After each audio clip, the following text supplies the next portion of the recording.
Good morning, guys. Welcome back to the channel. Today, I'm going to show you guys how to diagnose if you have a leaky valve. Now, the first thing that you're going to need is either an air compressor or a shop compressor, something that is pretty much an air compressor that you can pump air into the actual motor whenever we get it all set up. All right, so the next thing you're going to need is a compression tester. This one's made by OEM. And we're actually not going to be using the tester itself. We're going to be just using the air line that you would hook the tester up to, because we're going to be using this side for the actual air compressor. It's going to look like that.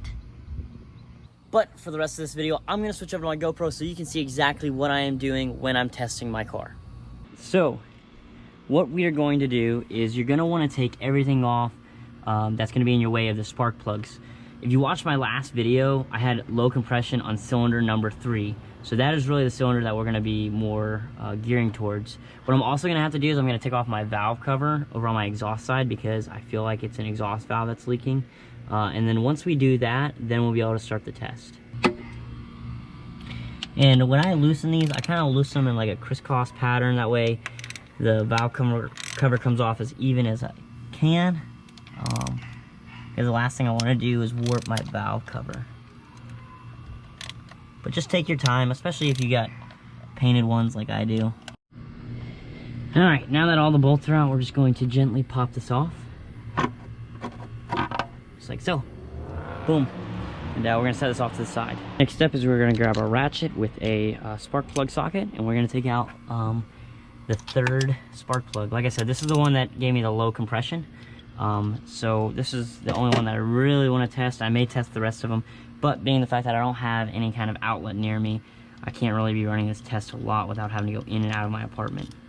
So all we're going to do is we're simply going to take out the spark plug, and then we're going to hook our air compressor up to it. Another thing too is I also have this air compressor set at 0 psi that's pumping through it at the moment. That way once I hook everything up, then I can start to bleed air into it. So you don't want to like start off with 90 or 150 psi. You'd rather gradually just turn the air on so nothing crazy pops out or anything like that. So now all I'm going to do is I'm going to come over to cylinder 3, and I'm going to put my compression tester line in. I'm going to make sure that's tightened as tight as we possibly can. The tighter, the better. That's what she said. Alright, now we're going to grab our air compressor. I'm gonna plug it in, and then when I turn the air on, I'm gonna be a little quiet because I'm trying to listen for air that's pumping through the system. Let me actually put the line over here so it's out of the way.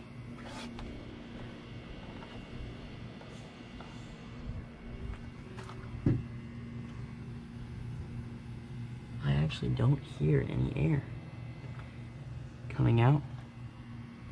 That's odd. Okay. Weird. So I'm actually going to do a compression test again. Okay, let's go check it.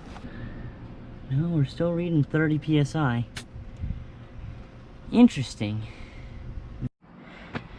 So this is really odd, guys. So currently right now the car is I did a boost leak test. Well, I did an air compressor test with this to see if the exhaust valves were going to, if any of them were going to leak. Nothing came out of that. And then I did a boost leak test at the turbo, and pretty much blocking up as much air pressure as I could around here, and there's no leak out of the valves there either. So this is just such an intriguing situation I have. Typically you would hear or see it, but I think the next step would be to put the valve back on, turn the car over, and actually check the tailpipe and see if it sucks in the paper towel at all. I'm going to try to do this as gently as possible without touching that tow me sticker. Alrighty, I got just a little bit more piping left. The only reason why I don't think it's my rings is because it starts up on all 6 cylinders and has the same power. And I just don't know. It's very odd to me that it would be doing that. Actually, we're going to use a piece of paper. We're going to see if this works. What you're supposed to do is you're supposed to start the car up, walk over to the exhaust, and put the paper against it. Now I'm running an open down pipe, so I don't know if it's gonna work. If it starts sucking in the paper, then that means that we have a valve leak issue. If it doesn't start sucking in the paper, then it could be much worse situations. So let's crank her over. Now my window to check this is very short. I don't want to run this for too long. So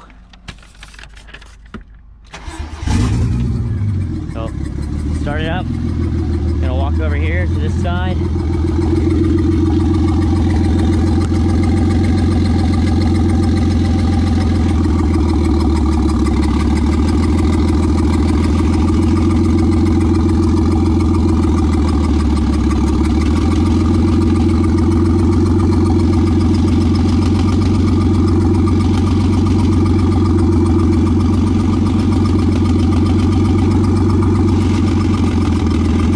So good and bad news. Good news, paper was sucking in pretty hard.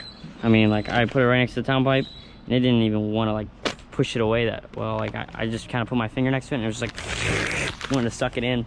So it's definitely a valve.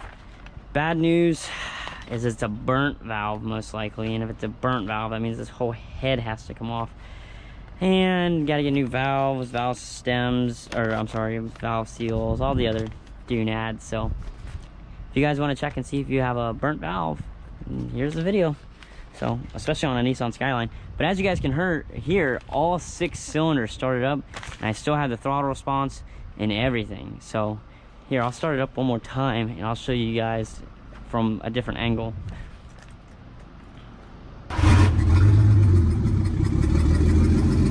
So you guys can hear the noticeable chirp that's happening. But if I rev the engine,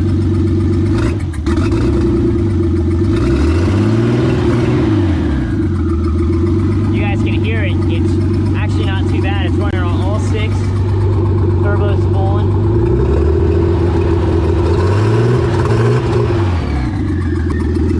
Yeah, it's kind of like in a limp mode right now. So I'll show you guys what I mean. So it turns around. Right now we're at a high idle as it is, but if I go up, you